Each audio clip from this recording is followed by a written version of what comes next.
good morning everyone. Today I'm just gonna show you yung issue ng LC na revert, lalo na dito sa mga OEM na snorkel. Normally, I don't know kung most owners know this already. Uh, May OEM na snorkel na nakakabit sa LC na 70 series na revert. Pero I don't know if you guys have noticed, itong OEM type na snorkel is not really functioning as how it is expected. Ang isang snorkel kinakabit para sa mga deep wading pagka tumatawid ka sa mga rivers or sa floods, yung sasakyan, we want to make sure na hindi siya magkakaroon ng water ingestion, kaya tayo naglalagay ng snorkel. Kumbaga, yung intake ng sasakyan, inaanap namin sa mas mataas na portion. However, I want to inform every LC 70 series owners, kailangan yung check-in yung snorkels. Ito, papakita ko sa inyo ano issue na meron dito sa OEM na snorkels na to. Lapit sa makita natin, no? Normally, ang intake ng engine dito na napupunta sa bunganga. Tinanggal namin yung snorkel head. Ito, tinanggal namin for demonstration purposes.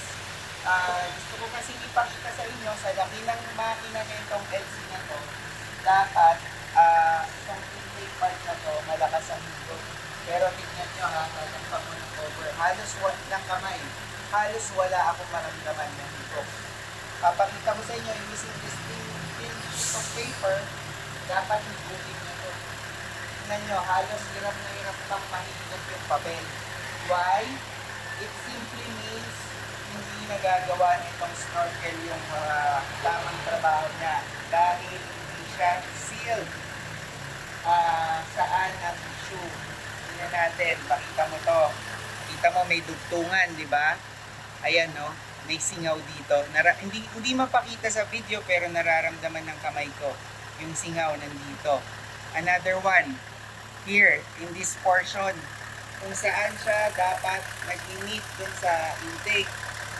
Dun sa piping nito, sa loob, dapat may connection papunta ron.